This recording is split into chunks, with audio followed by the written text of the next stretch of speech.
আলু দিয়ে তো কখনোই পেঁয়াজু বানানো যায় না। গতকাল এক আপু বলেছিলেন, আমি কিন্তু পেঁয়াজুর ডাল দিয়ে পেঁয়াজু বানাচ্ছিলাম। আজকেও কিন্তু আমি পেঁয়াজুর ডাল দিয়ে পেঁয়াজু বানাচ্ছি। দেশি বেলে মাছ নামিয়ে রাখছি আর মাংসও নামালাম। এগুলোই আজকে রান্না হবে। পেঁয়াজু ভাজা শেষ। আজকে বাসায় বেগুনি ভাজবো। আমি পারফেক্ট বেগুনি ভাজতে কখনোই পারি না। দেখি আজকের বেগুনিগুলো ভাজা কেমন হয়। অনেক চেষ্টা করছি ঠিকঠাক করার জন্য, তারপরেও দেখেন কেমন হয়েছে। ঠিকঠাক হয়েছে কিনা জানাবেন। কিন্তু কয়েক পিস চিকেনও ভেজে নিলাম। এই চিকেনগুলো ছোট ছোট করে পরে ছোলার মধ্যে মুড়ি মাখাবো যে তখন দিব। এইদিকে বেলে মাছটাও ভালো করে কষিয়ে নিচ্ছি। এটাকে একটু ঝোল দিয়ে রান্না করব আজকে।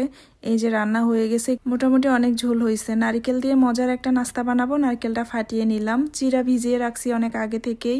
নারিকেলটা ভালো করে কুড়িয়ে নিচ্ছি। দই আর চিরা দিয়ে, চিনি দিয়ে, নারকেল দিয়ে মজার একটা নাস্তা বানাবো। টক দই দিয়ে দিছি কয়েক চামচ। তারপরে এখানে নারিকেল কোড়ানো দিয়ে দিছি। তারপরে দিয়ে দিছি চিনি, স্বাদ মতো একটু লবণ। সব দিয়ে এভাবে ফ্রিজে এখন রেখে দিব। পুদিনা পাতা তুলে নিচ্ছি। এগুলো ইফতারের সময় আমাদের খেতে হয়। বালতিতে এভাবে করে আমরা পুদিনা পাতা করছি। আর ভালো করে ধুয়ে এখন ইফতারের বলে নিয়ে নিব। এই হচ্ছে আজকে আমাদের ইফতার। আমাদের দুজন মানুষের জন্য এটুকু অনেক বেশি হয়ে যাবে। আজকে সকালটা একদমই অন্যরকম। সাহারি শেষ করে ঘর থেকে বের হয়ে দেখি একটু চিকচিক রোদ উঠছে। খুব ভোরবেলায়, একদমই কোনো কুয়াশা নাই। সাহারি শেষ করে ঘুমাতে আমার ভালো লাগে না। ঝুড়ি হাতে নিয়ে বের হয়ে গেছি কি কি কালেক্ট করা যায় চারপাশ থেকে, সেগুলোই রান্না করব। ডুমুর গাছ থেকে এই কচি কচি ডুমুরগুলো সব তুলে নিচ্ছি। এগুলো আজকে চিংড়ি মাছ আর আলু দিয়ে ভাজি করব। মেয়ের বেশি সর্দি কাশি লাগছে, তুলসী পাতা নিয়ে রস খাওয়াবো যাতে কাশিটা একটু কমে। কাশির জন্য তুলসী পাতাটা অনেক ভালোই কাজ করে। দুই মা মেয়ে রেডি হয়েছে, ফুপির বাড়িতে যাব। আর এই সুন্দর জামাটা পরে নিছি। এটা দেখানোর মানে হয়েছে লেস দিয়ে আমি একটু ডিজাইন করছিলাম, সেটাই দেখালাম। ফুপির বাড়িতে কেন যাচ্ছি জানেন? এই অর্ধেক নারিকেল মালাটা রাখছিলাম ফুপির জন্য। ফুপি ভোর রাতে এটা দিয়ে ভাত খাবে, নিয়ে দিয়ে আসবো। আগা আগা কিভাবে ধরছে!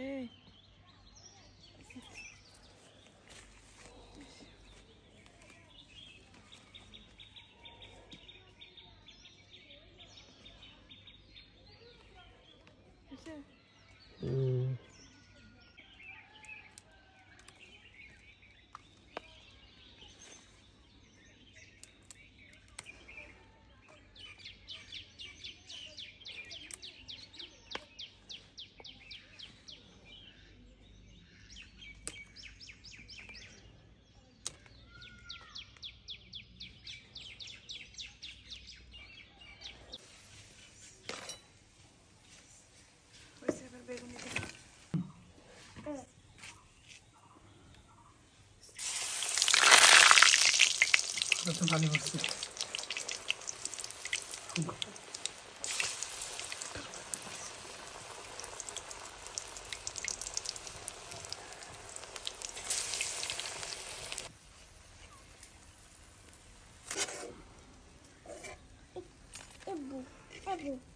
তোমার ওইটা কাছে